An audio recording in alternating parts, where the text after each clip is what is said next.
पंचम अध्याय। देवताओं द्वारा देवी की स्तुति।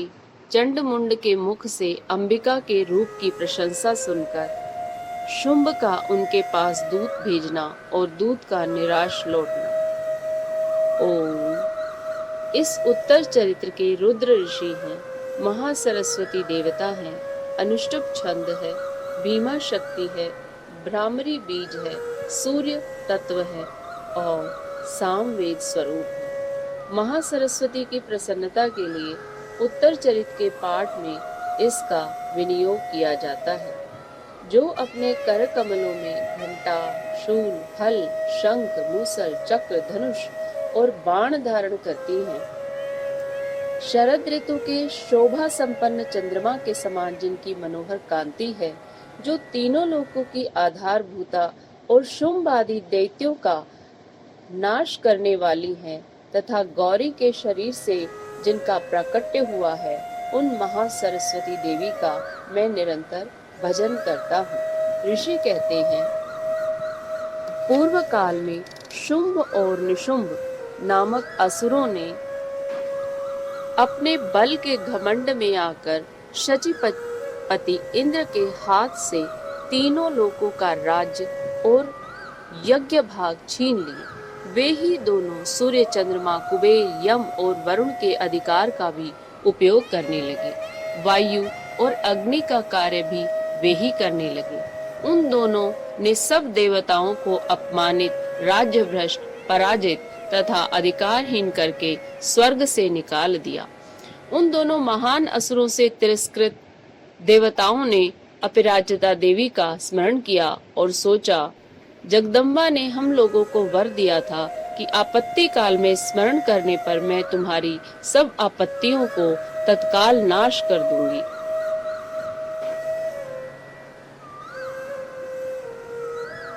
यह विचार कर देवता गिरिराज हिमालय पर गए और वहां भगवती विष्णु माया की स्तुति करने लगे। देवता बोले, देवी को नमस्कार है, महादेवी शिवा को सर्वदा नमस्कार है, प्रकृति एवं भद्रा को प्रणाम है। हम लोग नियम पूर्वक जगदम्बा को नमस्कार करते हैं, रौद्रा को नमस्कार है, नित्या, गौरी एवं धात्री को बारंबार नमस्कार है, ज्योत्सनामयी, चंद्र रूपिणी एवं सुख स्वरूपा देवी को सतत प्रणाम है, शरणागतों का कल्याण करने वाली वृद्धि एवं सिद्धि रूपा देवी को हम बारंबार नमस्कार करते हैं। नैऋति, राजाओं की लक्ष्मी तथा शर्वाणी शिव पत्नी स्वरूपा आप जगदम्बा को बार बार नमस्कार है। दुर्गा, दुर्गपारा, सारा, सर्वकारिणी, ख्याति, कृष्णा और धूम्रा देवी को सर्वदा नमस्कार है। अत्यंत सौम्य तथा अत्यंत रौद्र रूपा देवी को हम नमस्कार करते हैं, उन्हें हमारा बारंबार प्रणाम है। जगत की आधारभूता कृति देवी को बारंबार नमस्कार है। जो देवी सब प्राणियों में विष्णु माया के नाम से कही जाती हैं, उनको नमस्कार है, उनको नमस्कार, उनको बारंबार नमस्कार है। जो देवी सब प्राणियों में चेतना कहलाती हैं, उनको नमस्कार, उनको नमस्कार, उनको बारंबार नमस्कार है। जो देवी सब प्राणियों में बुद्धि रूप से स्थित हैं, उनको नमस्कार, उनको नमस्कार, उनको बारंबार नमस्कार है। जो देवी सब प्राणियों में निद्रा रूप से स्थित हैं, उनको नमस्कार, उनको नमस्कार, उनको बारंबार नमस्कार है। जो देवी सब प्राणियों में शुद्धा रूप में स्थित हैं, उनको नमस्कार, उनको नमस्कार, उनको बारंबार नमस्कार है। जो देवी सब प्राणियों में छाया रूप से स्थित हैं, उनको नमस्कार, उनको नमस्कार, उनको बारंबार नमस्कार है। जो देवी सब प्राणियों में शक्ति रूप से स्थित हैं, उनको नमस्कार, उनको नमस्कार, उनको बारंबार नमस्कार है। जो देवी सब प्राणियों में तृष्णा रूप से स्थित हैं, उनको नमस्कार, उनको नमस्कार, उनको बारंबार नमस्कार है। जो देवी सब प्राणियों में शांति रूप से स्थित हैं, क्षमा रूप से स्थित हैं, उनको नमस्कार, उनको नमस्कार, उनको बारंबार नमस्कार है। जो देवी सब प्राणियों में जाति रूप से स्थित हैं, उनको नमस्कार, उनको नमस्कार, उनको बारंबार नमस्कार है। जो देवी सब प्राणियों में लज्जा रूप से स्थित हैं, उनको नमस्कार, उनको नमस्कार, उनको बारंबार नमस्कार है। जो देवी सब प्राणियों में शांति रूप से स्थित हैं, उनको नमस्कार, उनको नमस्कार, उनको बारंबार नमस्कार है। जो देवी सब प्राणियों में श्रद्धा रूप से स्थित हैं, उनको नमस्कार, उनको नमस्कार, उनको बारंबार नमस्कार है। जो देवी सब प्राणियों में कांति रूप से स्थित है, उनको नमस्कार, उनको नमस्कार, उनको बारंबार नमस्कार है। जो देवी सब प्राणियों में लक्ष्मी रूप से स्थित है, उनको नमस्कार, उनको नमस्कार, उनको बारंबार नमस्कार है। जो देवी सब प्राणियों में वृत्ति रूप से स्थित है, उनको नमस्कार, उनको नमस्कार, उनको बारंबार नमस्कार है। जो देवी सब प्राणियों में स्मृति रूप से स्थित है, उनको नमस्कार, उनको नमस्कार, उनको बारंबार नमस्कार है। जो देवी सब प्राणियों में दया रूप से स्थित है, उनको नमस्कार, उनको नमस्कार, उनको बारंबार नमस्कार है। जो देवी सब प्राणियों में तुष्टि रूप से स्थित है, उनको नमस्कार, उनको नमस्कार, उनको बारंबार नमस्कार है। जो देवी सब प्राणियों में माता रूप से स्थित है, उनको नमस्कार, उनको नमस्कार, उनको बारंबार नमस्कार है। जो देवी सब प्राणियों में भ्रांति रूप से स्थित है, उनको नमस्कार, उनको नमस्कार, उनको बारंबार नमस्कार है। जो जीवों के इंद्रिय वर्ग की अधिष्ठात्री देवी एवं सब प्राणियों में सदा व्याप्त रहने वाली उन व्याप्ति देवी को बारंबार नमस्कार है। जो देवी चैतन्य रूप से इस संपूर्ण जगत को व्याप्त करके स्थित हैं, उनको नमस्कार, उनको नमस्कार, उनको बारंबार नमस्कार है। पूर्व काल में अपने अभिष्ट की प्राप्ति होने से देवताओं ने जिनकी स्तुति की तथा देवराज इंद्र ने बहुत दिनों तक जिनका सेवन किया, वह कल्याण की साधन भूता ईश्वरी हमारा कल्याण और मंगल करे तथा सारी आपत्तियों का नाश कर डाले। उद्दंड दैत्यों से सताए हुए हम सभी देवता जिन परमेश्वरी को इस समय नमस्कार करते हैं तथा जो भक्ति से विनम्र पुरुषों द्वारा स्मरण की जाने पर तत्काल ही संपूर्ण विपत्तियों का नाश कर देती है, वे जगदम्बा हमारा संकट दूर करे। ऋषि कहते हैं, राजन, इस प्रकार जब देवता स्तुति कर रहे थे, उस समय पार्वती देवी गंगा जी के जल में स्नान करने के लिए वहां आई। उन सुंदर भावों वाली भगवती ने देवताओं से पूछा, आप लोग यहाँ किसकी स्तुति करते हैं? तब उन्हीं के शरीर कोश से प्रकट हुई शिवा देवी बोली, शुंभ दैत्य से तिरस्कृत और युद्ध में निशुंभ से पराजित हो यहाँ एकत्रित हुए ये समस्त देवता यह मेरी ही स्तुति कर रहे हैं।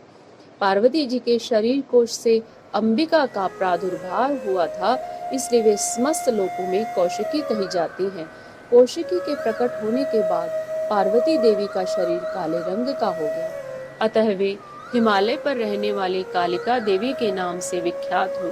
तदनंतर शुंभ निशुंभ के भृत्य चंडमुंड वहां आए और उन्होंने परम मनोहर रूप धारण करने वाली अंबिका देवी को देखा। फिर वे शुंभ के पास जाकर बोले, महाराज, एक अत्यंत मनोहर स्त्री है जो अपनी दिव्य कांति से हिमालय को प्रकाशित कर रही है। वैसा उत्तम रूप कहीं किसी ने भी नहीं देखा। असुरेश्वर, पता लगाइए वह देवी कौन है और उसे ले लीजिए। स्त्रियों में तो वह रत्न है जिसका प्रत्येक अंग बहुत ही सुंदर है तथा वह अपने श्री अंगों की प्रभा से संपूर्ण दिशाओं में प्रकाश फैला रही है। दैत्यराज, अभी वह हिमालय पर ही मौजूद है, आप उसे देख सकते हैं।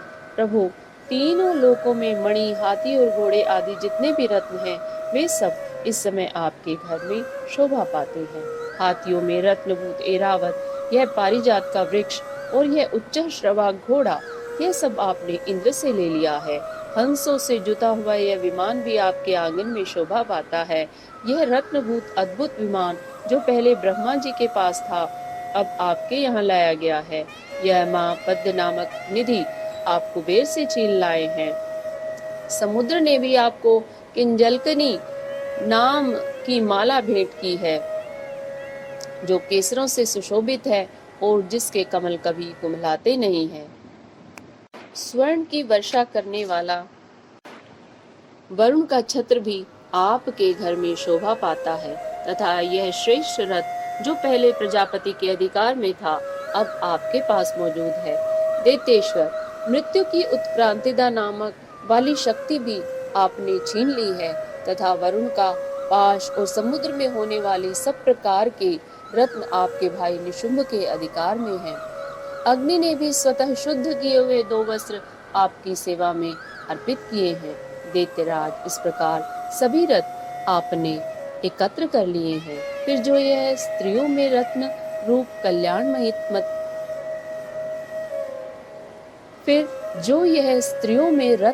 कल्याणमयी देवी है, इसे आप क्यों नहीं अपने अधिकार में कर लेते हैं?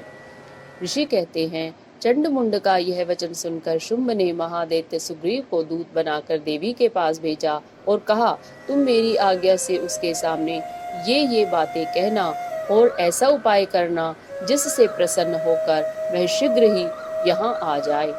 वह दूत पर्वत के अत्यंत रमणीय प्रदेश में जहाँ देवी मौजूद थी गया और मधुर वाणी में कोमल वचन बोला।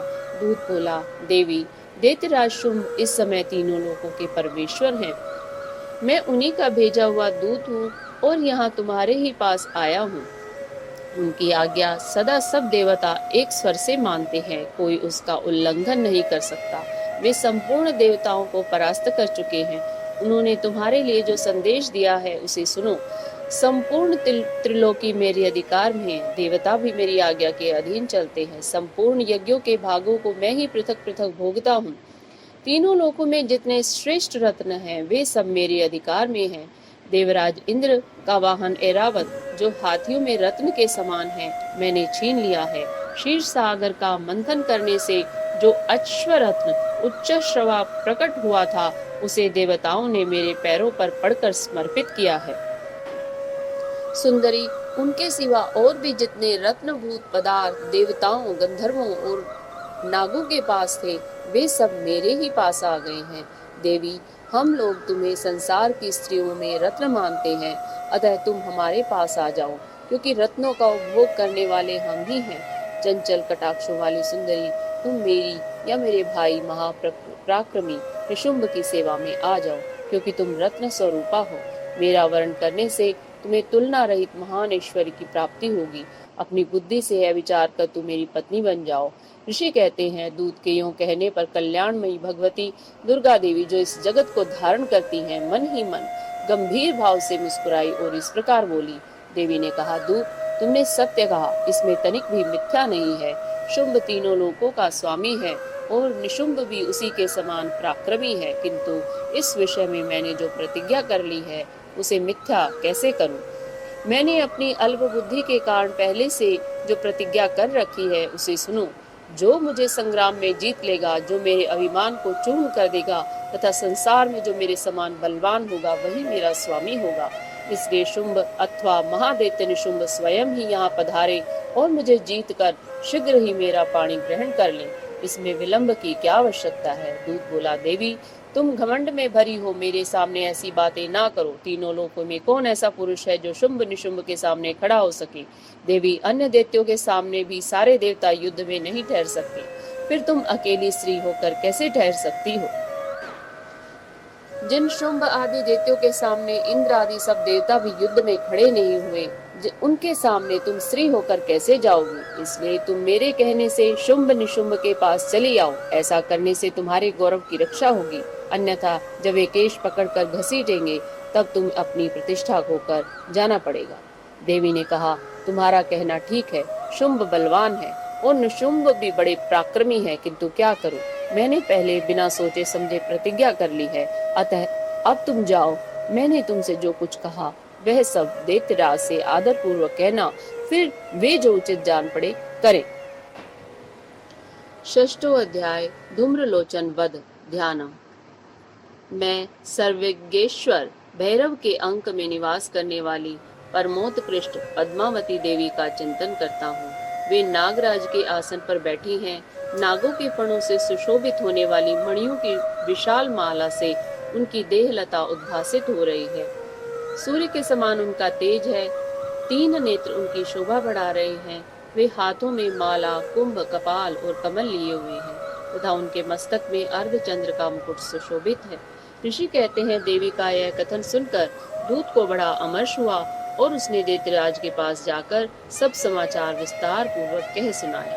दूत के उस वचन को सुनकर दैत्यराज कुपित हो उठा और दैत्य सेनापति धूम्रलोचन से बोला, धूम्रलोचन, तुम शीघ्र ही अपनी सेना साथ लेकर जाओ और उस दुष्टा के केश पकड़कर घसीटते हुए उसे बलपूर्वक यहाँ ले आओ। उसकी रक्षा करने के लिए यदि कोई दूसरा खड़ा हो तो वह देवता, यक्ष अथवा गंधर्व ही क्यों ना हो, उसे अवश्य मार डालना। ऋषि कहते हैं, शुंभ के इस प्रकार आज्ञा देने पर वह धूम्रलोचन दैत्य 60,000 असुरों की सेना को साथ लेकर वहां से तुरंत चल दिया। वहां पहुंचकर उसने हिमालय पर रहने वाली देवी को देखा और ललकार कर कहा, अरे तू शुंभ निशुंभ के पास चल। यदि इस समय प्रसन्नता पूर्वक मेरे स्वामी के समीप नहीं चलेगी तो मैं बलपूर्वक झोंटा घसीट कर तुझे ले चलूंगा। देवी बोली, तुम्हें दैत्यों के राजा ने भेजा है, तुम स्वयं भी बलवान हो और तुम्हारे साथ विशाल सेना भी है। ऐसी दशा में यदि तुम मुझे बलपूर्वक ले चलोगे तो मैं तुम्हारा क्या कर सकती हूँ। ऋषि कहती है, देवी के यूं कहने पर असुर धूम्रलोचन उनकी ओर दौड़ा। तब अंबिका ने हुम शब्द के उच्चारण मात्र से उसे भस्म कर दिया। फिर तो क्रोध में भरी हुई दैत्यों की विशाल सेना और अंबिका ने एक दूसरे पर तीखे सहायकों, शक्तियों और परसों की वर्षा आरंभ की। इतने में ही देवी का वाहन सिंह क्रोध में भरकर भयंकर गर्जना करके गर्दन के बालों को हिलाता हुआ असुरों की सेना में कूद पड़ा। उसने कुछ दैत्यों को पंजों की मार से, कितनों को अपने जबड़ों से और कितने ही महादैत्यों को पटककर ओंठों की दाढ़ों से घायल करके मार डाला। उस सिंह ने अपने नखों से कितनों के पेट फाड़ डाले और थप्पड़ मारकर कितनों के धड़ से सिर अलग कर दिए। कितनों की भुजाएं और मस्तक काट डाले तथा अपनी गर्दन के बाल हिलाते हुए उसने दूसरे दैत्यों के पेट फाड़कर उनका रक्त चूस लिया। अत्यंत क्रोध में भरे हुए देवी के उस महाबली सिंह ने क्षण भर में ही असुरों की सारी सेना का संहार कर डाला। शुंभ ने जब सुना कि देवी ने धूम्रलोचन असुर को मार डाला तथा उसके सिंह ने सारी सेना का सफाया कर डाला, तब उस दैत्यराज को बड़ा क्रोध हुआ। उसका ओंठ कांपने लगा। उसने चंड और मुंड नामक 2 महादैत्यों को आज्ञा दी, हे चंड और हे मुंड, तुम लोग बहुत बड़ी सेना लेकर वहां जाओ। उस देवी के झोंटे पकड़कर अथवा उसे बांधकर शीघ्र यहाँ ले आओ। यदि इस प्रकार उसको लाने में संदेह हो तो युद्ध में सब प्रकार के अस्त्रों शस्त्रों तथा समस्त आसुरी सेना का प्रयोग करके उसकी हत्या कर डालना। उस दुष्ट की हत्या होने तथा सिंह के भी मारे जाने पर उस अंबिका को बांधकर साथ ले शीघ्र ही लौट आना। 7वां अध्याय, चंड और मुंड का वध। ध्यानम। मैं मातंगी देवी का ध्यान करता हूँ। वे रत्नमय सिंहासन पर बैठकर पढ़ते हुए तोते का मधुर शब्द सुन रही हैं। उनके शरीर का वर्ण श्याम है। वे अपना एक पैर कमल पर रखे हुए हैं और मस्तक पर अर्धचंद्र धारण करती हैं तथा कल्हार पुष्पों की माला धारण किए हुए वीणा बजाती हैं। वे लाल रंग की साड़ी पहने हैं तथा हाथ में शंखमय पात्र लिए हुए हैं। उनके बदन पर मधु का हल्का हल्का प्रभाव जान पड़ता है और ललाट में बिंदी शोभा दे रही है। ऋषि कहते हैं, तदनंतर शुंभ की आज्ञा पाकर वे चंड मुंड आदि दैत्य चतुरंगिणी सेना के साथ अस्त्र शस्त्रों से सुसज्जित हो चल दिए। फिर गिरिराज हिमालय के स्वर्णमय ऊंचे शिखर पर पहुंचकर उन्होंने सिंह पर बैठी देवी को देखा। वे मंद मंद मुस्कुरा रही थी। उन्हें देखकर दैत्य लोग तत्परता से पकड़ने का उद्योग करने लगे। किसी ने धनुष तान लिया, किसी ने तलवार संभाली और कुछ लोग देवी के पास आकर खड़े हो गए। तब अंबिका ने उन शत्रुओं के प्रति बड़ा क्रोध किया। उस समय क्रोध के कारण उनका मुख काला पड़ गया, ललाट में भौहें टेढ़ी हो गई और वहां से तुरंत विकराल मुख की काली प्रकट हुई, जो तलवार और पाश लिए हुए खड़ी थी। वे विचित्र खटवांग धारण किए और चीते के चर्म की साड़ी पहने नरमुंडों की माला से विभूषित थी। उनके शरीर का मांस सूख गया था, केवल हड्डियों का ढांचा था जिसमें वे अत्यंत भयंकर जान पड़ती थी। उनका मुख बहुत विशाल था जीभ लपलपाने के कारण वे और भी डरावनी प्रतीत होती थी। उनकी आंखें भीतर को धसी हुई और कुछ लाल थी। वे अपनी भयंकर गर्जना से संपूर्ण दिशाओं को गुंजा रही थी। बड़े बड़े दैत्यों का वध करती हुई वे कालिका देवी बड़े वेग से दैत्यों की उस सेना पर टूट पड़ी और उन सबको भक्षण करने लगी।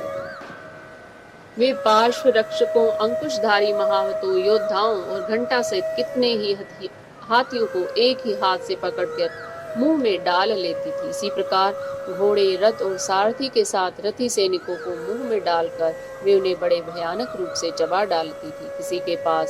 किसी के बाल पकड़ लेती, किसी का गला दबा देती, किसी को पैरों से कुचल डालती और किसी को छाती के धक्के से गिराकर मार डालती थी। वे असुरों के छोड़े हुए बड़े बड़े अस्त्र शस्त्र मुंह से पकड़ लेती और रोष में भरकर उनको दांतों से पीस डालती थी। काली ने बलवान एवं दुरात्मा दैत्यों की वह सारी सेना रोंद डाली, खा डाली और कितनों को मार भगाया।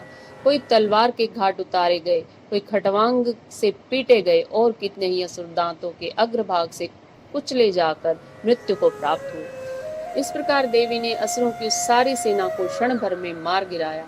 यह देख चंड उन अत्यंत भयानक काली देवी की ओर दौड़ा तथा महादैत्य मुंड ने भी अत्यंत भयंकर बाणों की वर्षा से तथा हजारों बार चलाए हुए चक्रों से उन भयानक नेत्रों वाली देवी को आच्छादित कर दिया।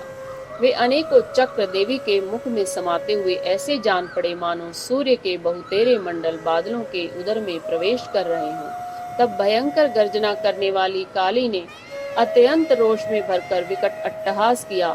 उस समय उनके विकराल वदन के भीतर कठिनता से देखे जा सकने वाले दांतों की प्रभा से वे अत्यंत उज्जवल दिखाई देती थी। देवी ने बहुत बड़ी तलवार हाथ में ले हम का उच्चारण कर के मस्तक करके चंड पर धावा डोला। देवी ने बहुत बड़ी तलवार हाथ में ले हम का उच्चारण करके चंड पर धावा किया और उनके केश पकड़कर उसी तलवार से उसका मस्तक काट डाला। चंड को मारा गया देखकर मुंड भी देवी की ओर दौड़ा। तब देवी ने रोष में भरकर उसे भी तलवार से घायल करके धरती पर सुला दिया। महापराक्रमी चंड और मुंड को मारा गया देख मरने से बची हुई बाकी सेना भय से व्याकुल हो चारों ओर भाग गई। तदनंतर काली ने चंड और मुंड को का मस्तक हाथ में ले चंडिका के पास जाकर प्रचंड अट्टहास करते हुए कहा, देवी, मैंने चंड और मुंड नामक इन दो महापशुओं को तुम्हें भेंट किया है। अब युद्ध यज्ञ में तुम शुंभ और निशुंभ का स्वयं ही वध करना। ऋषि कहते हैं, वहां लाए हुए उन चंड मुंड नामक महादैत्यों को देखकर कल्याणमयी चंडी ने काली से मधुर वाणी में कहा, देवी, तुम चंड और मुंड को लेकर मेरे पास आई हो, इसलिए संसार में चामुंडा के नाम से तुम्हारी ख्याति हो। अष्टमो अध्याय रक्त बीजवध ध्यानम। मैं अणिमा आदि सिद्धमयी किरणों से आवृत भवानी का ध्यान करता हूँ। उनके शरीर का रंग लाल है, नेत्रों में करुणा लहरा रही है तथा हाथों में पाश, अंकुश, बाण और धनुष शोभा पाते हैं। ऋषि कहते हैं, चंड और मुंड नामक दैत्यों के मारे जाने तथा बहुत सी सेना का संहार हो जाने पर दैत्यों के राजा प्रतापी शुंभ के मन में बड़ा क्रोध हुआ और उसने दैत्यों की संपूर्ण सेना को युद्ध के लिए कूच करने की आज्ञा दी। वह बोला, आज उदययुध नामक 86 दैत्य सेनापति अपनी सेनाओं के साथ युद्ध के लिए प्रस्थान करें। कंबू नाम दैत्यों के 84 सेना नायक अपनी वाहिनी से घिरे हुए यात्रा करें। 50 कोटि वीर कुल के और 100 धूम्र कुल के असुर सेनापति मेरी आज्ञा से सेना सहित कूच करें। कालक, दोहर्द, मौर्य और कालकेय असुर भी युद्ध के लिए तैयार हो मेरी आज्ञा से तुरंत प्रस्थान करें। भयानक शासन करने वाला असुरराज शुंभ इस प्रकार आज्ञा दे सहस्त्रों बड़ी बड़ी सेनाओं के साथ युद्ध के लिए प्रस्थित हुआ। उसकी अत्यंत भयंकर सेना आती देख चंडिका ने अपने धनुष की टंकार से पृथ्वी और आकाश के बीच का भाग गुंजा दिया। राजन, तदनंतर देवी के सिंह ने भी बड़े जोर जोर से दहाड़ना आरंभ किया। फिर अंबिका ने घंटे के शब्द से उस ध्वनि की ओर को और भी बढ़ा दिया। धनुष की टंकार, सिंह की दहाड़ और घंटे की ध्वनि से संपूर्ण दिशाएं गूंज उठी। उस भयंकर शब्द से काली ने अपने विकराल मुख को और बढ़ा दिया तथा इस प्रकार वे विजयिनी हुई। उस तुमुल नाद को सुनकर दैत्यों की सेनाओं ने चारों ओर से आकर चंडिका देवी, सिंह तथा काली देवी को क्रोध पूर्वक घेर लिया। राजन, इस बीच में असुरों के विनाश तथा देवताओं के अभ्युदय के लिए ब्रह्मा, शिव, कार्तिकेय, विष्णु तथा इंद्र आदि देवों की शक्ति, जो अत्यंत पराक्रम और बल से संपन्न थी, उनके शरीरों से निकलकर उन्हीं के रूप में चंडिका देवी के पास गई। जिस देवता का जैसा रूप, जैसी शोभा और जैसा वाहन, ठीक वैसे ही साधनों से संपन्न ही उसकी शक्ति असुरों से युद्ध करने के लिए आई। सबसे पहले हंस युक्त विमान पर बैठी हुई अक्षसुत और कमंडलों से सुशोभित ब्रह्मा जी की शक्ति उपस्थित हुई, जिसे ब्रह्माणी कहते हैं। महादेव जी की शक्ति वृषभ पर आरूढ़ हो, हाथों में श्रेष्ठ त्रिशूल धारण किए, महानाग का कंकण पहने, मस्तक में चंद्र रेखा से विभूषित हो वहां आ पहुंची। कार्तिकेय जी की शक्ति रूपा जगदम्बिका उन्हीं का रूप धारण किए श्रेष्ठ मयूर पर आरूढ़ हो, हाथ में शक्ति लिए दैत्यों से युद्ध करने के लिए आई। इसी प्रकार भगवान विष्णु की शक्ति गरुड़ पर विराजमान हो, शंख, चक्र, गदा, शांग, धनुष तथा खड्ग हाथ में लिए वहां आई। अनुपम यज्ञ वाराह का रूप धारण करने वाली श्री हरि की जो शक्ति है, वह भी वाराह शरीर धारण करके वहां उपस्थित हुई। नारसिंगी शक्ति भी नरसिंह के समान शरीर धारण करके वहां आई।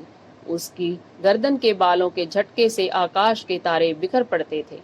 इसी प्रकार इंद्र की शक्ति वज्र हाथ में लिए गजराज ऐरावत पर बैठकर आई।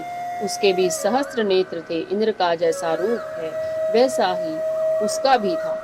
तदनंतर उन देव शक्तियों से घिरे हुए महादेव जी ने चंडिका से कहा, मेरी प्रसन्नता के लिए तुम शीघ्र ही इन असुरों का संहार करो। तब देवी के शरीर से अत्यंत भयानक और परम उग्र चंडिका शक्ति प्रकट हुई, जो सैकड़ों गीदड़ियों की भांति आवाज करने वाली थी। उस अपराजिता देवी ने धूमिल जटा वाले महादेव जी से कहा, भगवान, आप शुंभ निशुंभ के पास दूत बनकर जाइए और उन अत्यंत गर्वीले दानव शुंभ एवं निशुंभ दोनों से कहिए, साथ ही उनके अतिरिक्त जो भी दानव युद्ध के लिए वहां उपस्थित हैं, उनको भी यह संदेश दीजिए, दैत्यों, यदि तुम जीवित रहना चाहते हो तो पाताल को लौट जाओ। इंद्र को त्रिलोकी राज्य मिल जाए और देवता यज्ञ भाग का उपभोग करें। यदि बल के घमंड में आकर तुम युद्ध की अभिलाषा रखते हो तो आओ, मेरी शिवाएं तुम्हारे कच्चे मांस से तृप्त हों। चूंकि उस देवी ने भगवान शिव को दूत के कार्य में नियुक्त किया था, इसलिए वह शिवदूती के नाम से संसार में विख्यात हुई। वे महादैत्य भी भगवान शिव के मुंह से देवी के वचन सुनकर क्रोध में भर गए और जहाँ कात्यायनी विराजमान थी उस ओर बढ़े। तदनंतर वे दैत्य अमर्ष में भरकर पहले ही देवी के ऊपर बाण, शक्ति और रिष्टि आदि शस्त्रों की वृष्टि करने लगे। तब देवी ने खेल खेल में ही धनुष की टंकार की और उससे छोड़े हुए बड़े बड़े बाणों द्वारा दैत्यों के चलाए हुए बाण, शूल, शक्ति और फरसों को काट डाला। फिर काली उनके आगे होकर शत्रुओं को शूल के प्रहार से विदीर्ण करने लगी और खटवांग से उनका कचूमर निकालती हुई रणभूमि में विचरने लगी। ब्रह्माणी भी जिस जिस ओर दौड़ती उसी ओर अपने कमंडलों का जल छिड़ककर शत्रुओं के ओज और पराक्रम को नष्ट कर देती थी। माहेश्वरी ने त्रिशूल से तथा वैष्णवी ने चक्र से और अत्यंत क्रोध में भरी हुई कुमार वज्र की कार्तिकेय की शक्ति ने शक्ति से दैत्यों का संहार कर दिया। इंद्र शक्ति के वज्र प्रहार से विदीर्ण हो सैकड़ों दैत्य दानव रक्त की धारा बहाते हुए पृथ्वी पर सो गए। वाराही शक्ति ने कितनों को अपनी थूथन की मार से नष्ट किया, दाढ़ों के अग्रभाग से कितनों की छाती छेद डाली तथा कितने ही दैत्य उसके चक्र की चोट से विदीर्ण होकर गिर पड़े। नारसिंह भी दूसरे महादैत्यों को अपने नखों से विदीर्ण करके खाती और सिंहनाद से दिशाओं एवं आकाश को गुंजाती हुई युद्ध क्षेत्र में विचरने लगी। कितने ही असुर शिवदूती के प्रचंड अट्टहास से अत्यंत भयभीत हो पृथ्वी पर गिर पड़े और गिरने पर उन्हें शिवदूती ने उस समय अपना ग्रास बना लिया। इस प्रकार क्रोध में भरे हुए मात्र गणों को नाना प्रकार के उपायों से बड़े बड़े असुरों का मर्दन करते देख दैत्य सैनिक भाग खड़े हुए। मात्र गणों से पीड़ित दैत्यों को युद्ध से भागते देख रक्त बीज नामक महादैत्य क्रोध में भरकर युद्ध करने के लिए आया। उसके शरीर से जब रक्त की बूंद पृथ्वी पर गिरती, तब उसी के समान शक्ति वाले एक दूसरा महादैत्य पृथ्वी पर पैदा हो जाता। महासुर रक्त बीज हाथ में गदा लेकर इंद्र शक्ति के साथ युद्ध करने लगा। तब इंद्री ने अपने वज्र से रक्त बीज को मारा। वज्र से घायल होने पर उसके शरीर से बहुत सा रक्त चूने लगा और उसके शरीर से उसी के समान रूप तथा पराक्रम वाले योद्धा उत्पन्न होने लगे। उसके शरीर से रक्त की जितनी बूंद गिरी, उतने ही पुरुष उत्पन्न हो गए। वे सब रक्त बीज के समान ही वीर्यवान, बलवान तथा पराक्रमी थे। वे रक्त से उत्पन्न होने वाले पुरुष भी अत्यंत भयंकर अस्त्र शस्त्रों का प्रहार करते हुए वहां मात्र गणों के साथ घोर युद्ध करने लगे। पुनः वज्र के प्रहार से जब उसका मस्तक घायल हुआ, तब रक्त बहने लगा और उससे हजारों पुरुष उत्पन्न हो गए। वैष्णवी ने युद्ध में रक्त बीज पर चक्र का प्रहार किया तथा इंद्री ने उस दैत्य सेनापति को गदा से चोट पहुंचाई। वैष्णवी के चक्र से घायल होने पर उसके शरीर से जो रक्त बहा, उससे जो उसी के बराबर आकार वाले सहस्रों महादैत्य प्रकट हुए। उनके द्वारा संपूर्ण जगत व्याप्त हो गया। कौमारी ने शक्ति से, वाराही ने खड्ग से, माहेश्वरी ने त्रिशूल से महादैत्य रक्त बीज को घायल किया। क्रोध में भरे हुए उस महादैत्य रक्त बीज ने भी गदा से कभी सभी मात्र शक्तियों पर पृथक पृथक प्रहार किया। शक्ति और शूल आदि से अनेक बार घायल होने पर जो उनके शरीर से रक्त की धारा पृथ्वी पर गिरी, उससे भी निश्चय ही सैकड़ों असुर उत्पन्न हुए। इसी प्रकार उस महादैत्य के रक्त से प्रकट हुए असुरों द्वारा संपूर्ण जगत व्याप्त हो गया। इससे उन देवताओं को बड़ा भय हुआ। देवताओं को उदास देख चंडिका ने काली से शीघ्रता पूर्वक कहा, चामुंडे, तुम अपना मुख और भी फैलाओ तथा मेरे शस्त्रपात से गिरने वाले रक्त बिंदुओं को और उनसे उत्पन्न होने वाले महादैत्यों को तुम अपने इस उतावले मुख से खा जाओ। इस प्रकार रक्त से उत्पन्न होने वाले महादैत्यों का भक्षण करती हुई तुम रण में विचरती रहो। ऐसा करने से उस दैत्य का सारा रक्त क्षीण हो जाने पर वह स्वयं भी नष्ट हो जाएगा। उन भयंकर दैत्यों को जब तुम खा जाओगी, तब दूसरे नए दैत्य उत्पन्न नहीं हो सकेंगे। काली से यूं कहकर चंडिका देवी ने शूल से रक्त बीज को मारा और काली ने अपने मुख से उसका रक्त ले लिया। तब उसने मां चंडिका पर गदा से प्रहार किया, किंतु उस गदापात ने देवी को तनिक भी वेदना नहीं पहुंचाई। रक्त बीज के घायल शरीर से बहुत सा रक्त गिरा, किंतु जो ही वह गिरा, त्यों ही चामुंडा ने उसे अपने मुख में ले लिया। रक्त गिरने से काली के मुख में जो महादैत्य उत्पन्न हुए, उन्हें भी वह चट कर गई और उसने रक्त बीज का रक्त भी पी लिया। तदनंतर देवी ने रक्त बीज को, जिसका रक्त चामुंडा ने पी लिया था, वज्र, बाण, खड्ग तथा रिष्टि आदि से मार डाला। राजन, इस प्रकार शस्त्रों के समुदाय से आहत एवं रक्तहीन हुआ महादैत्य रक्त बीज पृथ्वी पर गिर पड़ा। नरेश्वर, इससे देवताओं को अनुपम हर्ष की प्राप्ति हुई और मातृगण उन असुरों के रक्तपान के मद से उद्यत सा होकर नृत्य करने लगा। 9वां अध्याय, निशुंभवत ध्यानम। मैं अर्धनारीश्वर के श्री विग्रह की निरंतर शरण लेता हूँ। उसका वर्ण बंदूक पुष्प और स्वर्ण के समान रक्त पीत मिश्रित है। वह अपनी भुजाओं में सुंदर अक्षमाला, पाश, अंकुश और वरद मुद्रा धारण करता है। अर्धचंद्र उसका आभूषण है तथा वह 3 नेत्रों से सुशोभित है। राजा ने कहा, भगवान, आपने रक्त बीज के वध से संबंध रखने वाला देवी का चरित्र का यह अद्भुत महात्म्य मुझे बतलाया। अब रक्त बीज के मारे जाने पर अत्यंत क्रोध में भरे हुए शुंभ और निशुंभ ने जो कर्म किया, उसे मैं सुनना चाहता हूँ। ऋषि कहते हैं, राजन, युद्ध में रक्त बीज तथा अन्य दैत्यों के मारे जाने पर शुंभ और निशुंभ के क्रोध की सीमा न रही। अपनी विशाल सेना इस प्रकार मारी जाते देख निशुंभ अमर्ष में भरकर देवी की ओर दौड़ा। उसके साथ असुरों की प्रधान सेना भी थी। उसके आगे पीछे तथा पार्श्व भाग में बड़े बड़े असुर थे, जो क्रोध से ओंठ दबाते हुए देवी को मार डालने के लिए आए। महापराक्रमी शुंभ भी अपनी सेना के साथ मात्र गणों से युद्ध करके क्रोधवश चंडिका को मारने के लिए आ पहुंचा। तब देवी के साथ शुंभ और निशुंभ घोर संग्राम छिड़ गया। वे दोनों दैत्य मेघों की भांति बाणों की भयंकर वृष्टि कर रहे थे। उन दोनों के चलाए हुए बाणों को चंडिका ने अपनी बाणों के समूह से तुरंत काट डाला और शस्त्र समूहों की वर्षा करके उन दोनों दैत्यपतियों के अंगों में भी चोट पहुंचाई। निशुंभ ने तीखी तलवार और चमकती हुई ढाल लेकर देवी के श्रेष्ठ वाहन सिंह के मस्तक पर प्रहार किया। अपनी वाहन को चोट पहुंचने पर देवी ने शुरुप्र नामक बाण से निशुंभ की श्रेष्ठ तलवार तुरंत ही काट डाली और उसकी ढाल को भी, जिसमें 8 चांद जड़े थे, खंड खंड कर दिया। ढाल और तलवार के कट जाने पर उस असुर ने शक्ति चलाई, किंतु सामने आने पर देवी ने चक्र से उसके भी 2 टुकड़े कर दिए। अब तो निशुंभ क्रोध से जल उठा। उस दानव ने देवी को मारने के लिए शूल उठाया, किंतु देवी ने समीप आने पर उसे भी मुक्के से मारकर चूर्ण कर दिया। तब उसने गदा उठाकर चंडी के ऊपर चलाई, परंतु वह भी देवी के त्रिशूल से कटकर भस्म हो गई।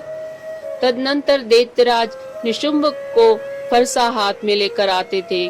देवी ने बाण समूहों से घायल कर धरती पर सुला दिया।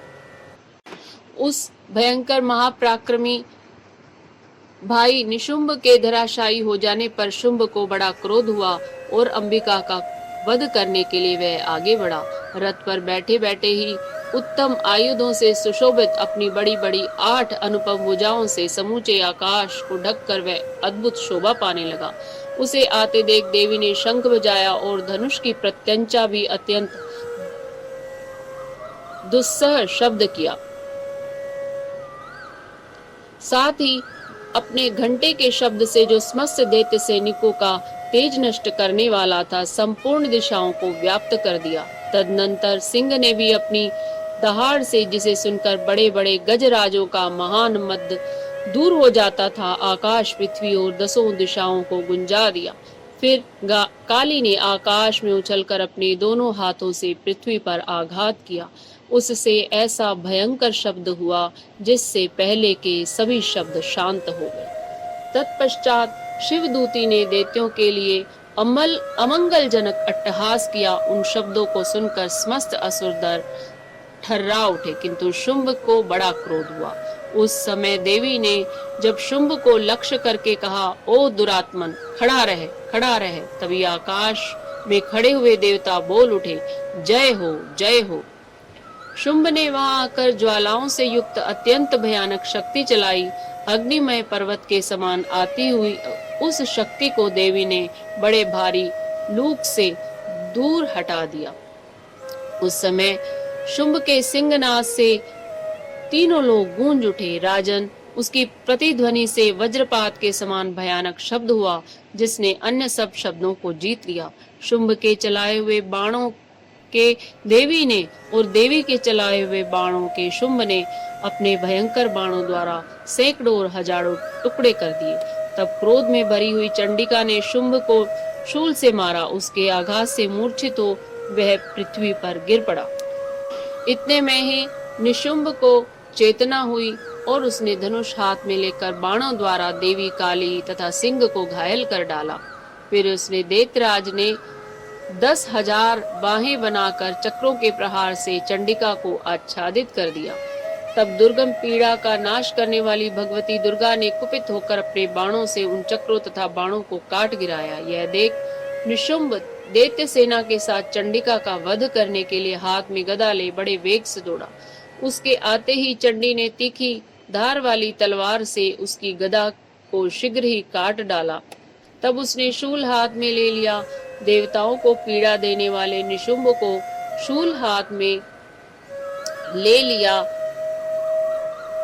देवताओं को पीड़ा देने वाले निशुंभ को शूल हाथ में लिए आते देख चंडिका ने वेग से चलाए हुए अपने शूल से उसकी छाती छेद डाली। शूल से विदीर्ण हो जाने पर उसकी छाती से एक दूसरा महाबली एवं महापराक्रमी पुरुष खड़ी रह कहता हुआ निकला। उस निकलते हुए पुरुष की बात सुनकर देवी उठकर हंस पड़ी और खड़ग से उन्होंने उसका मस्तक काट डाला। फिर तो वह पृथ्वी पर गिर पड़ा। तदनंतर सिंह अपनी दाढ़ों से असुरों की गर्दन कुचल कर खाने लगा। यह बड़ा भयंकर दृश्य था। उधर काली तथा शिवदूती ने भी अन्यान्य दैत्यों का भक्षण आरंभ कर दिया। कौमारी की शक्ति से विदीर्ण होकर कितने ही महादैत्य नष्ट हो गए। ब्रह्माणी के मंत्र भूत जल से निस्तेज होकर कितने ही भाग खड़े हुए। कितने ही दैत्य महाईश्वरी के त्रिशूल से छिन्न भिन्न हो धराशायी हो गए। वाराही के तूतन के आघात से कितनों का पृथ्वी पर कचूमर निकल गया। वैष्णवी ने भी अपने चक्र से दानवों के टुकड़े टुकड़े कर डाले। इंद्र के हाथ से छूटे हुए वज्र से भी कितने ही प्राणों से हाथ धो बैठे। कुछ असुर नष्ट हो गए तथा कुछ उस महायुद्ध से भाग गए तथा कितने ही काली शिवदूती तथा सिंह के ग्रास बन गए। 10वां अध्याय शुंभ वध। ध्यानम।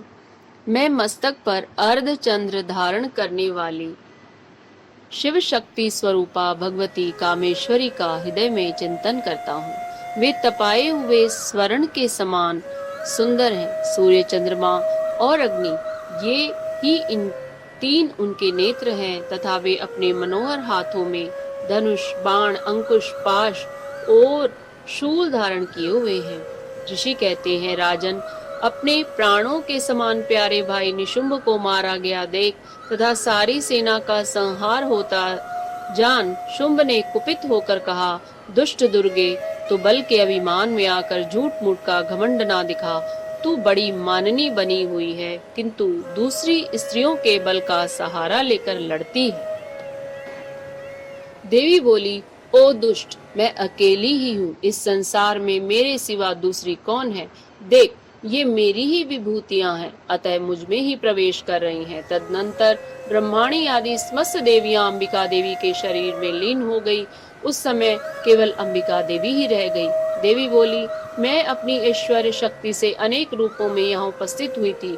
उन सब रूपों को मैंने समेट लिया है। अब अकेली ही युद्ध में खड़ी हूँ। तुम भी स्थिर हो जाओ। ऋषि कहते हैं, तदनंतर देवी और शुंभ दोनों में सब देवताओं तथा दानवों के देखते देखते भयंकर युद्ध छिड़ गया। बाणों की वर्षा तथा तीखे शस्त्रों एवं दारुण अस्त्रों के प्रहार के कारण उन दोनों का युद्ध सब लोगों के लिए बड़ा भयानक प्रतीत हुआ। उस समय अंबिका देवी ने जो सैकड़ों दिव्य अस्त्र छोड़े, उन दैत्यराज शुंभ ने उनके निवारक अस्त्रों द्वारा काट डाला। इसी प्रकार शुंभ ने भी जो दिव्य अस्त्र चलाए, उन्हें परमेश्वरी ने भयंकर हुंकार शब्द के उच्चारण आदि द्वारा खिलवाड़ में ही नष्ट कर डाला। तब उस असुर ने सैकड़ों बाणों से देवी को आच्छादित कर दिया। यह देख क्रोध में भरी हुई देवी ने भी बाण मारकर उसका धनुष काट डाला।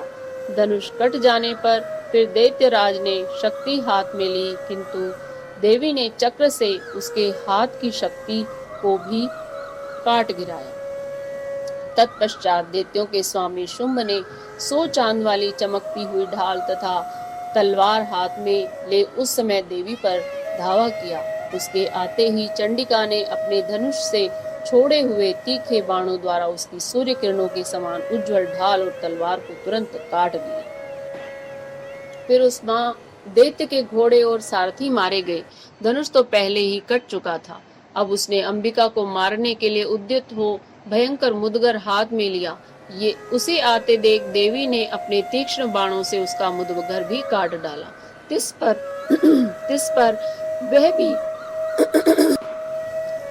पर भी वह असुर मुक्का तान कर बड़े वेग से देवी की ओर झपटा। उस दैत्यराज ने देवी की छाती में मुक्का मारा। तब उस देवी ने भी उसकी छाती में एक चांटा जड़ दिया। देवी का थप्पड़ खाकर दैत्यराज शुंभ पृथ्वी पर गिर पड़ा, किंतु पुनः सहसा पूर्ववत उठकर खड़ा हो गया। फिर वह उछला और देवी के को ऊपर ले जाकर आकाश में खड़ा हो गया। तब चंडिका आकाश में भी बिना किसी आधार के ही शुंभ के साथ युद्ध करने लगी। उस समय दैत्य और चंडिका आकाश में एक दूसरे से लड़ने लगे। उनका वह युद्ध पहले सिद्ध और मुनियों को विस्मय में डालने वाला हुआ। फिर अंबिका ने शुंभ के साथ बहुत देर तक युद्ध करने के पश्चात उसे उठाकर घुमाया और पृथ्वी पर पटक दिया। पटके जाने पर पृथ्वी पर आने के बाद वह दुष्ट आत्मा दैत्य पुनः चंडिका का वध करने के लिए उनकी ओर बड़े वेग से दौड़ा। तब समस्त दैत्यों के राजा शुंभ को अपनी ओर आता देख देवी ने त्रिशूल से उसकी छाती छेद कर उसे पृथ्वी पर गिरा दिया। देवी के शूल की धार से घायल होने पर उसके प्राण पखेरु उड़ गए। वह समुद्रों, द्वीपों और पर्वतों सहित समूची पृथ्वी को कंपाता हुआ भूमि पर गिर पड़ा। तदनंतर उस दुरात्मा के मारे जाने पर संपूर्ण जगत प्रसन्न एवं पूर्ण स्वस्थ हो गया। आकाश स्वच्छ दिखाई देने लगा। पहले जो उत्पात सूचक मेघ और उल्कापात होते थे वे सब शांत हो गए तथा उस दैत्य के मारे जाने पर नदियां भी ठीक मार्ग से बहने लगी। उस समय शुंभ की मृत्यु के बाद संपूर्ण देवताओं का हृदय हर्ष से भर गया और गंधर्वगण मधुर गीत गाने लगे। दूसरे गंधर्व बाजे बजाने लगे और अप्सराएं नाचने लगी। पवित्र वायु बहने लगी। सूर्य की प्रभा उत्तम हो गई। अग्निश्लाका बुझी हुई आग अपने आप प्रज्वलित हो उठी तथा संपूर्ण दिशाओं के भयंकर शब्द शांत हो गए। एकादशो अध्याय। देवताओं द्वारा देवी की स्तुति तथा देवी द्वारा देवताओं को वरदान। ध्यानम। मैं भुवनेश्वरी देवी का ध्यान करता हूँ। उनके श्री अंगों की शोभा प्रभात काल के सूर्य के समान है और मस्तक पर चंद्रमा का मुकुट है। वे 3 नेत्रों से युक्त हैं। उनके मुख पर मुस्कान की छटा छाई रहती है और हाथों में वरद, अंकुश, पाश एवं अभय मुद्रा शोभा पाती है। ऋषि कहते हैं, देवी के द्वारा वहां महादैत्यपति शुंभ के मारे जाने पर इंद्र आदि देवता अग्नि को आगे करके उनका त्यायनी देवी की स्तुति करने लगे। उस समय अभिष्ट की प्राप्ति होने पर उनके मुख कमल दमक उठे थे और उनके प्रकाश से दिशाएं भी जगमगा उठी थी। देवता बोले, शरणागत की पीड़ा दूर करने वाली देवी हम पर प्रसन्न हो। संपूर्ण जगत की माता प्रसन्न हो। विश्वेश्वरी, विश्व की रक्षा करो। देवी तुम ही चराचर जगत की अधीश्वरी हो। तुम इस जगत का एकमात्र आधार हो, क्योंकि पृथ्वी रूप में तुम्हारी ही स्थिति है। देवी तुम्हारा पराक्रम अलंघनीय है। तुम ही जल रूप में स्थित होकर संपूर्ण जगत को तृप्त करती हो। तुम अनंत बल संपन्न वैष्णवी शक्ति हो। इस विश्व की कारणभूता परामाया हो। देवी तुमने इस समस्त जगत को मोहित कर रखा है। तुम्ही प्रसन्न होने पर इस पृथ्वी पर मोक्ष की प्राप्ति कराती हो। देवी संपूर्ण विद्याएं तुम्हारे ही भिन्न भिन्न स्वरूप हैं। जगत में जितनी स्त्रियां हैं वे सब तुम्हारी ही मूर्तियां हैं। जगदम्ब एकमात्र तुमने ही इस विश्व को व्याप्त कर रखा है। तुम्हारी स्तुति क्या हो सकती है। तुम तो स्तवन करने योग्य पदार्थों से परे एवं परावाणी हो। जब तुम सर्व स्वरूपा देवी स्वर्ग तथा मोक्ष प्रदान करने वाली हो, तभी इसी रूप में तुम्हारी स्तुति हो गई। तुम्हारी स्तुति के लिए इससे अच्छी उक्तियां और क्या हो सकती हैं। बुद्धि रूप से सब लोगों के हृदय में विराजमान रहने वाली तथा स्वर्ग एवं मोक्ष प्रदान करने वाली नारायणी देवी तुम्हें नमस्कार है। कला, काष्ठा आदि के रूप से क्रमशः परिणाम की ओर ले जाने वाली तथा विश्व का उपसंहार करने में समर्थ नारायणी तुम्हें नमस्कार है। नारायणी तुम सब प्रकार का मंगल प्रदान करने वाली मंगलमयी हो। कल्याणदायिनी शिवा हो। सब पुरुषार्थों को सिद्ध करने वाली शरणागत वत्सला, 3 नेत्रों वाली एवं गौरी हो। तुम्हें नमस्कार है। तुम सृष्टि, पालन और संहार की शक्तिभूता सनातनी देवी, गुणों का आधार तथा सर्व गुणमयी हो। नारायणी तुम्हें नमस्कार है। शरण में आए हुए दीनों एवं पीड़ितों की रक्षा में संलग्न रहने वाली तथा सबकी पीड़ा दूर करने वाली नारायणी देवी, तुम्हें नमस्कार है। नारायणी, तुम ब्रह्माणी का रूप धारण करके हंसों से जुते हुए विमान पर बैठती हुई तथा कुश मिश्रित जल से छिड़काव करती हो, तुम्हें नमस्कार है। माहेश्वरी रूप से त्रिशूल, चंद्रमा एवं सर्प को धारण करने वाली तथा महान वृषभ की पीठ पर बैठने वाली नारायणी देवी, तुम्हें नमस्कार है। मोरों और मुर्गों से घिरी रहने वाली तथा महाशक्ति धारण करने वाली कौमारी रूप धारणी निष्पापे नारायणी, तुम्हें नमस्कार है। शंख, चक्र, गदा और शांग धनुष रूप उत्तम आयुधों को धारण करने वाली वैष्णवी शक्ति रूपा नारायणी, तुम प्रसन्न हो, तुम्हें नमस्कार है। हाथ में भयानक महाचक्र लिए और दाढ़ों पर धरती को उठाए हुए वाराह रूप धारिणी कल्याणमयी नारायणी, तुम्हें नमस्कार है। भयंकर नरसिंह रूप दैत्यों के वध के लिए उद्योग करने वाली तथा त्रिभुवन की रक्षा में संलग्न रहने वाली नारायणी, तुम्हें नमस्कार है। मस्तक पर किरीट और हाथ में महावज्र धारण करने वाली, सहस्त्र नेत्रों के कारण उद्दीप्त दिखाई देने वाली और वृत्रासुर के प्राणों का अपहरण करने वाली इंद्र शक्ति रूपा नारायणी देवी, तुम्हें नमस्कार है। शिवदूती रूप से दैत्यों की महती सेना का संहार करने वाली, भयंकर रूप धारण तथा विकट गर्जना करने वाली नारायणी, तुम्हें नमस्कार है। दाढ़ों के कारण विकराल मुख वाली मुंडमाला से विभूषित मंडमर्दिनी चामुंडा रूपा नारायणी, तुम्हें नमस्कार है। लक्ष्मी, लज्जा, महाविद्या, श्रद्धा, पुष्टि, स्वधा, ध्रुवा, महारात्रि तथा महाअविद्या रूपा नारायणी, तुम्हें नमस्कार है। मेधा, सरस्वती, वरा, भूति, वाभ्रवी, तामसी, नियता तथा ईशा सबकी अधीश्वरी रूपणी नारायणी, तुम्हें नमस्कार है। सर्व स्वरूपा, सर्वेश्वरी तथा सब प्रकार की शक्तियों से संपन्न दिव्य रूपा दुर्गे देवी, सब भयों से हमारी रक्षा करो, तुम्हें नमस्कार है। कात्यायनी, यह तीन लोचनों से विभूषित तुम्हारा सौम्य मुख सब प्रकार के भयों से हमारी रक्षा करे, तुम्हें नमस्कार है। भद्रकाली, ज्वाला के कारण विकराल प्रतीत होने वाला अत्यंत भयंकर और समस्त असुरों का संहार करने वाला तुम्हारा त्रिशूल भय से हमें बचाए, तुम्हें नमस्कार है। देवी, जो अपनी ध्वनि से संपूर्ण जगत को व्याप्त करके दैत्यों के तेज नष्ट किए देता है, वह तुम्हारा घंटा हम लोगों की पापों से उसी प्रकार रक्षा करे जैसे माता अपने पुत्रों की बुरे कर्मों से रक्षा करती है। चंडिके, तुम्हारे हाथों में सुशोभित खड्ग जो असुरों के रक्त और चर्बी से चर्चित है, हमारा मंगल करे, हम तुम्हें नमस्कार करते हैं। देवी, तुम प्रसन्न होने पर सब रोगों को नष्ट कर देती हो और कुपित होने पर मनवांछित सभी कामनाओं का नाश कर देती हो। जो लोग तुम्हारी शरण में आ चुके हैं, उन पर विपत्ति तो आती ही नहीं। तुम्हारी शरण में गए मनुष्य दूसरों को शरण देने वाले हो जाते हैं। देवी अंबिके, तुमने अपने स्वरूप को अनेक भागों में विभक्त करके नाना प्रकार के रूपों में से जो इस समय इन धर्म द्रोही महादैत्यों का संहार किया है, वह सब दूसरी कौन कर सकती थी।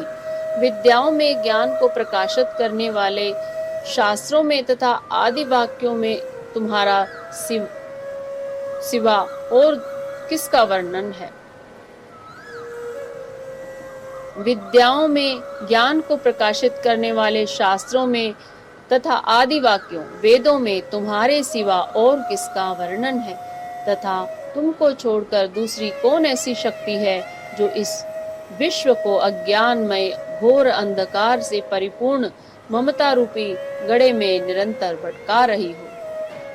जहाँ राक्षस, जहाँ भयंकर विष वाले सर्प, जहाँ शत्रु, जहाँ लुटेरों की सेना और जहाँ दावानल हो, वहाँ तथा समुद्र के बीच में भी साथ रहकर तुम विश्व की रक्षा करती हो।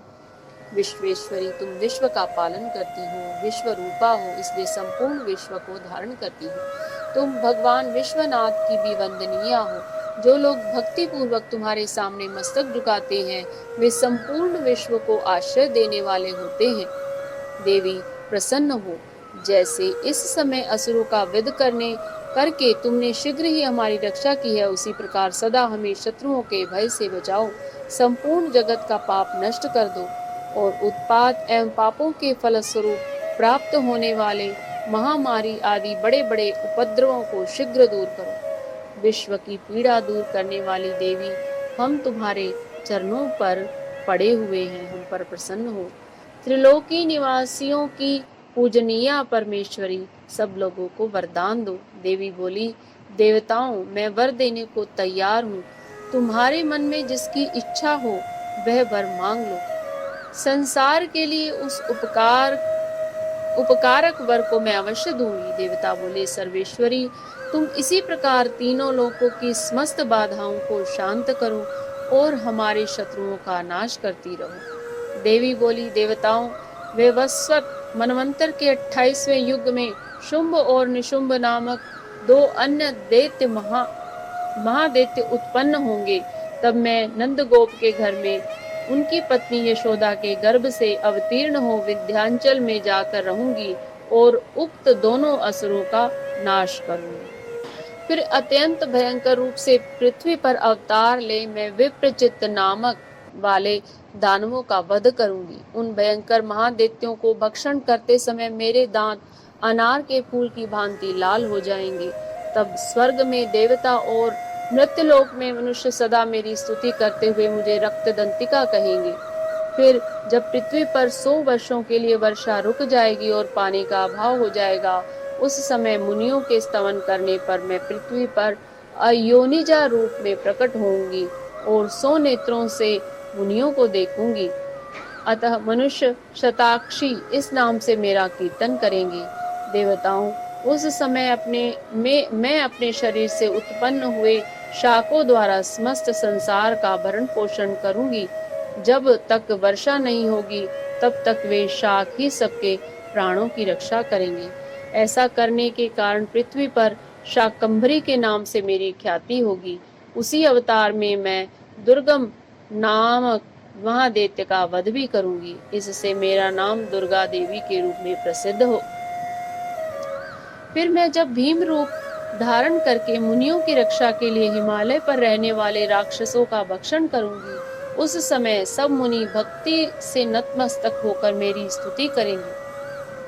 तब मेरा नाम भीमा देवी के रूप में विख्यात होगा। जब अरुण नामक दैत्य तीनों लोकों में भारी उपद्रव मचाएगा, तब मैं तीनों लोकों का हित करने के लिए 6 पैरों वाले असंख्य भ्रमरों का रूप धारण करके उस महादैत्य का वध करूंगी।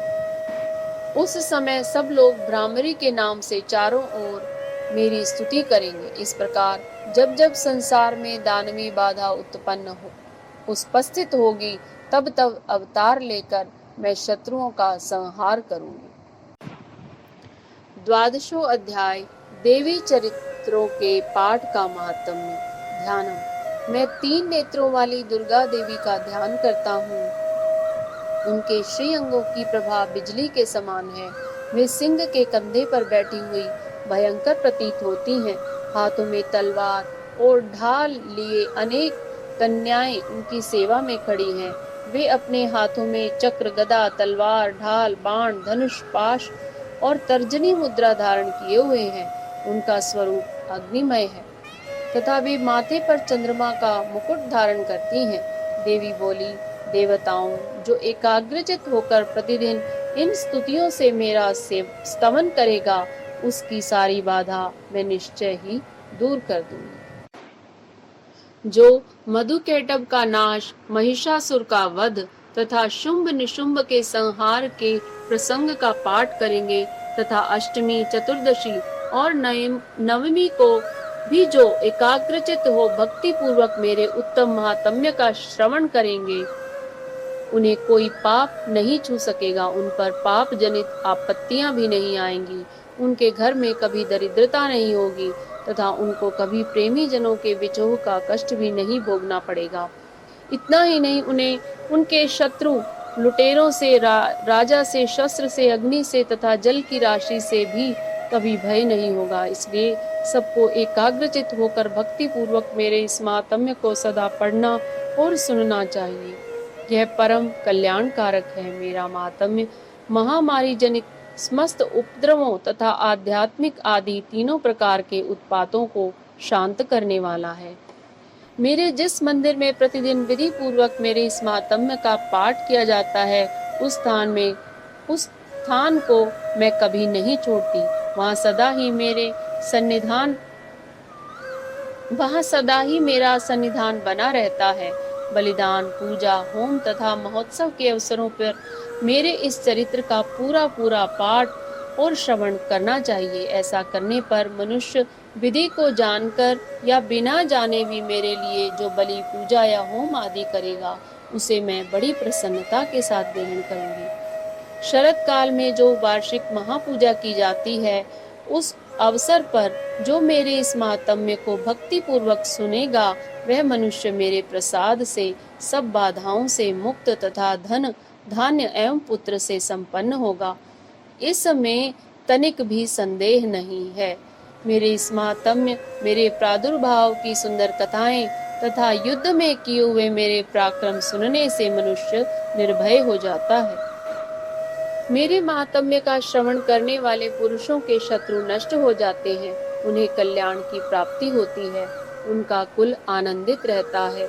सर्वत्र शांति, कर्म में पूरे स्वप्न दिखाई देने पर तथा ग्रह जनित भयंकर पीड़ा उपस्थित होने पर मेरा मातम्य श्रवण करना चाहिए। इससे सब विघ्न तथा भयंकर ग्रह पीड़ाएं शांत हो जाती हैं और मनुष्यों द्वारा देखा हुआ दुस्वप्न शुभ स्वप्न में परिवर्तित हो जाता है। बाल ग्रहों से आक्रांत हुए बालकों के लिए यह मातम्य शांति कारक है तथा मनुष्यों के संगठन में फूट हो जाने पर यह अच्छी प्रकार मित्रता कराने वाला होता है। यह मातम्य समस्त दुराचारियों के बल का नाश कराने वाला है। इसके पाठ मात्र से राक्षसों, भूतों और पिशाचों का नाश हो जाता है। मेरा यह सब मातम्य और मेरे सामीप्य की प्राप्ति कराने वाला है। पशु, पुष्प, अर्घ्य, धूप, दीप, गंध आदि उत्तम सामग्री द्वारा पूजन करने से, ब्राह्मणों को भोजन कराने से, होम करने से, प्रतिदिन अभिषेक करने से, नाना प्रकार के अन्य भोगों का अर्पण करने से तथा दान आदि से 1 वर्ष तक जो मेरी आराधना की जाती है और उससे मुझे जितनी प्रसन्नता होती है, उतनी प्रसन्नता मेरे उस उत्तम चरित्र का एक बार श्रवण करने मात्र से ही हो जाती है। यह मातम्य श्रवण करने पर पापों को हर लेता है और आरोग्य प्रदान करता है। मेरे प्रादुर्भाव का कीर्तन समस्त भूतों से रक्षा करता है तथा मेरा युद्ध विषयक चरित्र दुष्ट दैत्यों का संहार करने वाला है। इसके श्रवण करने पर मनुष्यों को शत्रु का भय नहीं रहता। देवताओं, तुमने और महर्षियों ने जो मेरी स्तुतियां की हैं तथा ब्रह्मा जी ने जो स्तुतियां की हैं, वे सभी कल्याणमयी बुद्धि प्रदान करती हैं।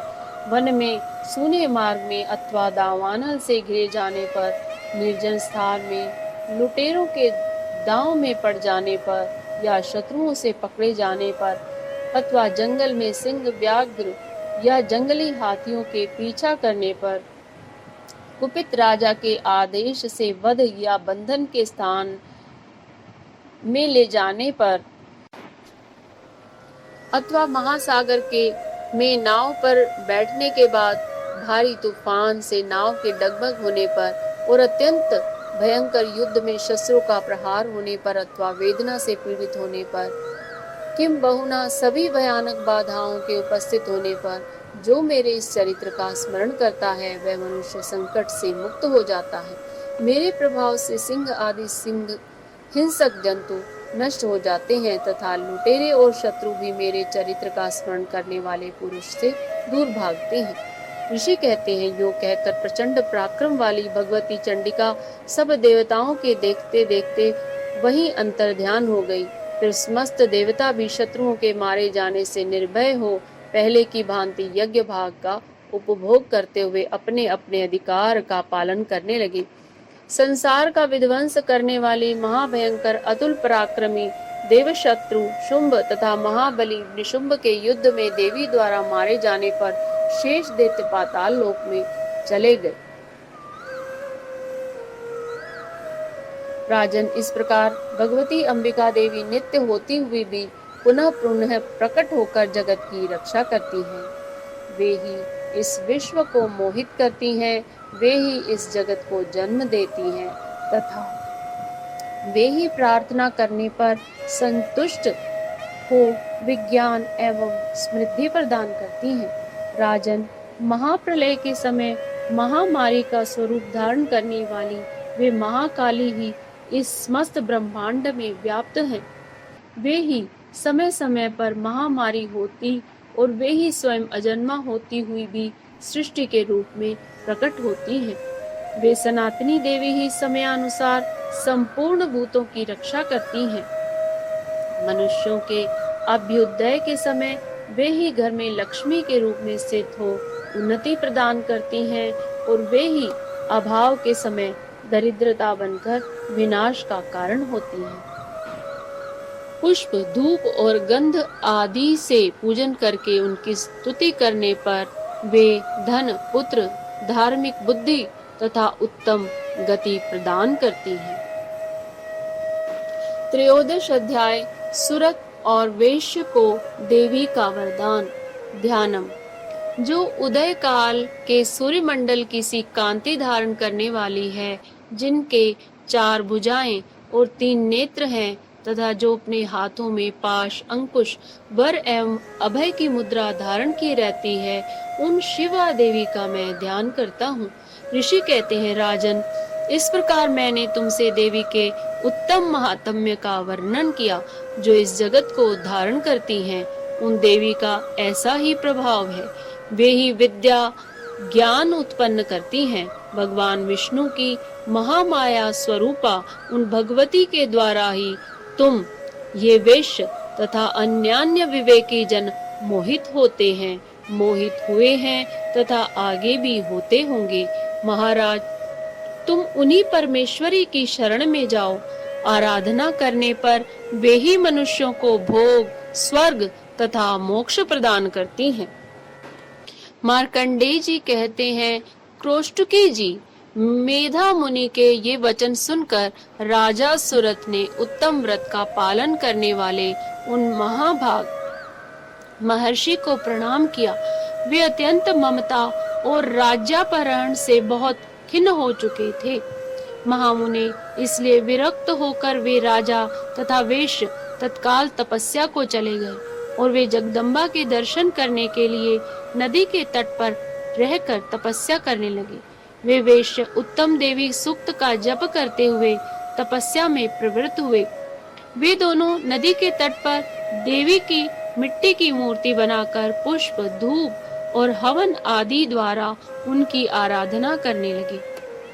उन्होंने पहले तो आहार को धीरे धीरे कम किया, फिर बिल्कुल निराहार रहकर देवी में ही मन लगाकर एकाग्र पूर्वक उनका चिंतन आरंभ किया। वे दोनों अपने शरीर के रक्त से प्रोक्षित बलि देते हुए लगातार 3 वर्ष तक संयम पूर्वक आराधना करते रहे। इस पर प्रसन्न होकर जगत को धारण करने वाली चंडिका देवी ने प्रत्यक्ष दर्शन देकर कहा।